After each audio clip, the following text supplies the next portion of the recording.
Hi everyone, namaste. Very excited to be in conversation with Bangalore-based dancer, choreographer, writer, journalist Janani Murali. In the backdrop of her production Kalpavruksha, that is for the second time being showcased in Bangalore. We're going to be talking to her about what is sort of one's. I think all creative artists are so fascinated with the word banyan. Also, the banyan trees. I think about of this book that my son and I often read, which is really the story of the banyan tree itself. And it's we keep returning to that book because just the banyan tree is so, just reading about the banyan tree itself is so comforting. So Janani, thank you for creating this work. I know that those who've been watching the Instagram handles of Alap know that we've been giving this work a shout out. Very excited to talk to Janani because we really look forward to talking to you because you always like sharing some fascinating insights with us. So thank you for making time to talk to us, Janani. Thank you, Akila. Thank you so much for having me in this conversation. Right. Janni, so Kalpavruksha, from what I read in the concept note, is envisaged as a dance theatre production, but we'll get to that, the format of the work a little later. I want to firstly ask you a question about how, just the very metaphor of the banyan tree itself, and just the way it looks and everything about it is just so comforting, and it's all always like all embracing. I was also thinking Yes. today about how, therefore, over so many years, creative artists have sought refuge under the banyan tree and have used it as a way to really create fantastic work. So it's sort of become this shelter for creation and expression, right? Could you talk to us a little bit about it and also how you found refuge under the banyan tree? Absolutely. So I think, like you say, the Kalpavruksha or the banyan tree in itself is something that fascinates our imagination. It's something we know of as somebody who's always grown up in a very, very, very urban setting. The banyan tree was not something that I accessed all the time. But when you went down highways, you always saw a banyan tree.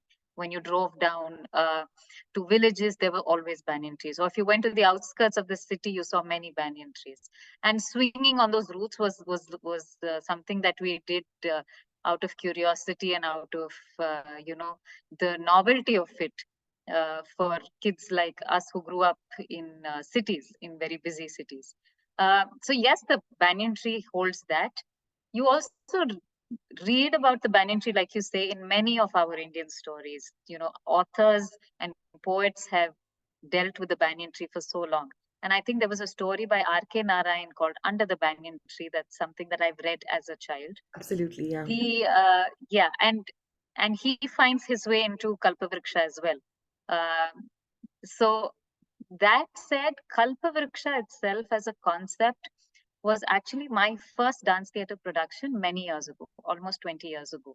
Uh, so in a very different context, in a very different script, because I was just in college and Kalpavruksha was explored as a children's production at that time that I did with very, small children.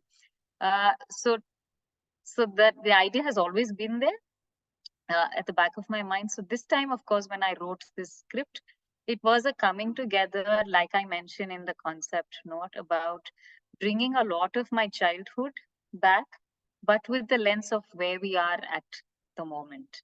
Um, and the banyan tree, we know, is the resting place in villages for travelers. And I think when you take it metaphorically, it's a travel through time for all of us. And metaphorically, that banyan tree is where we all stop, rest, and share our stories. Um, Absolutely. so I think so that really was the starting point for this particular production. Yeah, I mean, there's so much of, I don't know, some sort of nostalgia also that sort of, the banyan tree reminds you of that. But also, Janni, I'm thinking of this also like a puzzle, like almost like different, I'm thinking of how you've put together this work also that has emerged over time. And we also store so many of our childhood memories. They stay somewhere in I remember reading something about the memory cabinet, right? We kind Yeah, of put it all there, and when yeah. we start scripting work, all of it comes together, right? So take us a little bit, Janani, through the process of how you script work? Because this is a word I don't hear too many dancers use. Scripting. It's almost like you're Right. writing a play or making a film, right? Script, screenplay. These are words that we often use in the context of cinema or a theater production. Is that the way you work, or is this typical? I mean, is this sort of specific to this particular production? I think when it comes to dance theater, of course, scripting becomes that much more important. Scripting has been important to me even when I work exclusively with the Bharatanatyam format. But also with dance theater, of course, the script becomes sort of takes the lead in the production, and the the other aspects of what usually one thinks of in terms of choreography as a dancer, then uh, sort of follows the script. Uh, so this particular script itself, yes, has been, like you're saying, ideas that sort of you sit and ruminate on, and sometimes these ideas stay in your head, and you just don't find the right um, way to express it, and suddenly, like over a period of time, I think some of these stories have come back to me now in Kalpavruksha. Maybe I thought of them 5 years ago, and I just didn't find the right medium or the mode to express it. In Kalpavruksha, some of those ideas and some of those stories just sort of clicked together and fell in place. Like you're saying, it's a puzzle, because it's sometimes it seems like pieces that don't really fit together, but they actually do come together in ways that even surprise you as you're writing the script. No, absolutely. And I also think, and I'm sure you will agree, Janani, that also works like these have the potential of really growing and evolving with us, right? So I'm sure, like 10 years later, if you were to relook this work, you would bring to it a way more mature perspective, right? I mean, because you have been Yes. through a 10 more years of life, right?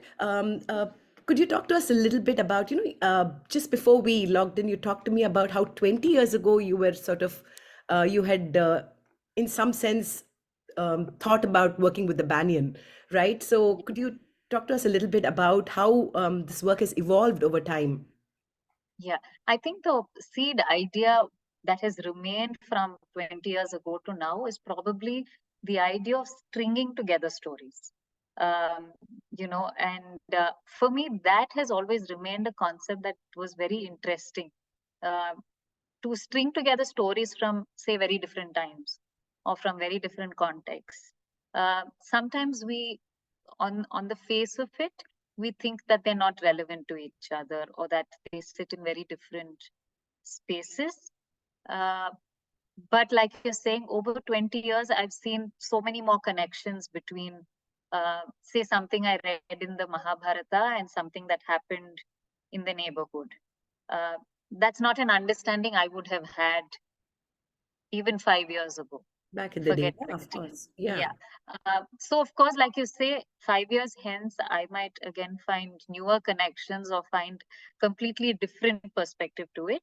And that's part of our growth as human beings. Um, so, yes, and I'm hoping that a production like Kalpavruksha stays vibrant like that.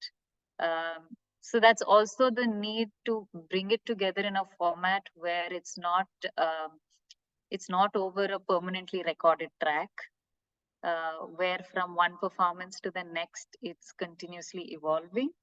And from one audience to another, it's continuously evolving. That no two audiences are going to be similar. And so I'd like to even bring that into my performance and break that sort of, sometimes as dancers, we create the boundary of I'm presenting and you are receiving. So to break that boundary and say, let's all engage in this conversation. Absolutely. I mean, that's also a very theater way of doing things, right? Where your audience, in a certain way, becomes part of the conversation, really, and blur the boundaries. That's a great idea, Janani. And could you talk to us a little bit about the role of the spoken word? Because you call it dance theater, are we also going to hear you speak, Have you also written, are there like lines that you've written which you will be like expressing? So how does that work? Yes, it's a full length dance theater work. So throughout the 60, 70 minutes that I am performing, I am continuously dancing and speaking. Um, there will be bits where I'm only dancing, but through most of it, I am also speaking, and conversing with the audience, conversing with my musicians. Um, so we're all part of. So everybody in that arena, in that space, is part of the performance. That's fantastic. And what's the role of your musicians, Jan? You talked about this time it's live music, right? Yes. Are they also going to be? Do they have like lines to deliver as well? What is their role, and what did they sort of come in at the time that you conceived the work, or did you actually tell them that this is what they need to do? So are they like, were they involved right from, did they contribute, what I mean, to the overall production, or do they merely deliver what you've asked them to? Uh, a little bit of both. The script was predominantly in place when I reached out to my musicians, and I worked with a few different musicians over the last two performances. So each one of them definitely comes with uh, their own way of expressing something. So it's not only about accompanying me as a dancer, but it's about, um, if the singer has his role to play in not just singing the songs or the verses, but also to bring in his expression to the questions that I have.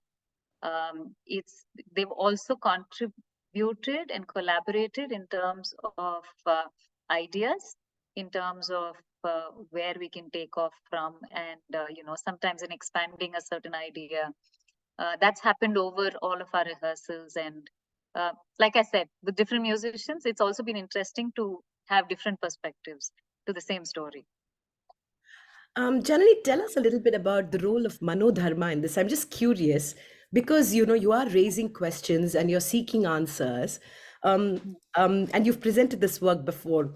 Has there ever been a scenario, I mean, when you first presented it, where you were asking a question and you probably felt that in the next show of Kalpavruksha, you probably found the answer that you were looking for and that you wanted to develop the work. So does one is just do productions evolve at that pace? Because sometimes improv is possible on the move, Definitely. really. Yes, um, yes, yes. yeah, so could you share any stories like that? Yeah, there are points in the production where the conversation opens up to the audience. So I think at the previous show that I did, um, there was a question that I asked, a political question that I asked, and suddenly the audience went very quiet. And I didn't expect them to. This was a very safe space, and I presumed that they would be more open to this conversation. And then suddenly one person shouted from behind what their opinion was. And I think in some way that fluidity allows for the production to also take on that conversation. And so yes, like you're saying, from that to the next, for me that's an open area for that conversation to just take that story forward. So it really depends. In those 5 minutes that I'm conversing with the audience, they will probably lead me on to how the story ends. Um, So in a certain way, Janani, you're also having to constantly think on your feet, right? Whereas I'm just only wondering aloud, you know best. But from a Bharatanatyam performance, it's sort of in a certain way set, right? Hmm, hmm, Scripted, to hmm, use the word of the moment. But in a certain way, in this work, like you rightly said, the audience could throw up something that will probably force you to kind of think and respond right instantly, hmm, right? hmm, So does that hmm. also make this entire process more exciting and challenging? And how has it been for you to therefore create a work that is also pushing you out of your comfort zone? Yes. Yeah, so I think the idea was to do that, to have that moment of excitement for myself as a performer. Um, so not just as a performer, right? Because like you're saying, as a performer, you know what you have to do. from all the rehearsals that you've done and from all the practice and the scripting that you've done, a lot of it is sort of just sitting in your head and you're doing it almost automatically. So for me, conversations like this in my face, sometimes it's also about openly acknowledging your own thoughts and how you respond to these conversations on a very public forum, and to allow myself to be vulnerable to that. I was uh, just going to say we that. don't want to yeah, so I think it's sometimes we want to shield ourselves and appear a certain way. So for me, the excitement is about being vulnerable and saying yes, so these are conversations that are very real, and let's all sort of celebrate that reality, that even reality shows are sort of uh, whitewashed in a certain Absolutely. They're way also that not you real. watch, Yeah. right? Yeah. Yeah. So these are moments that just let us be who we are and just acknowledge it, and not be judgmental. So Yeah. these are all things that we speak about with respect to art, with respect to dance, with respect to how we want to progress into better, more equitable societies. And I think sometimes it's really about bringing that into practice and saying, yeah, let's all be vulnerable, let's all be open about Yeah. a conversation. Yeah. So Absolutely. so yes, so these are also things that were very consciously a part of scripting Kalpavruksha. That's fantastic to really sort of let your guard down. And I think to Yeah, allow yourself to be vulnerable in itself, Janani, I can tell you is a very brave thing to do, right? And to say that I'm trying to push my artistic boundary, and I'm also I think the work is also from what I hear is also very inclusive in its very in its very premise, and also diverse because it's bringing together, stringing together so many stories from yeah, across different time. So I think the work sounds super exciting. I do hope we're able to the work is able to travel to other parts of the country, and I do hope that Alap will be able to present it in Chennai at some point definitely. soon. I'm really really looking forward to it because I think also from an audience perspective, Janani, don't you think that it also opens out the type of audiences who'd perhaps like to come for a performance Absolutely. like this?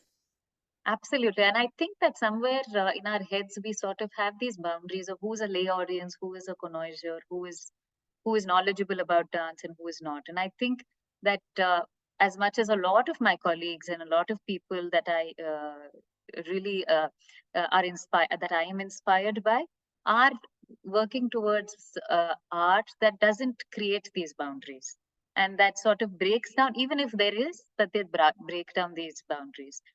So it's time for all of us to accept that these conversations are for all of us to engage in. And we don't have these fake boundaries sitting in our heads about lay Absolutely. audience, connoisseur, artist, non-artist. Yeah. Yeah. So these are labels I think that we should just get rid of.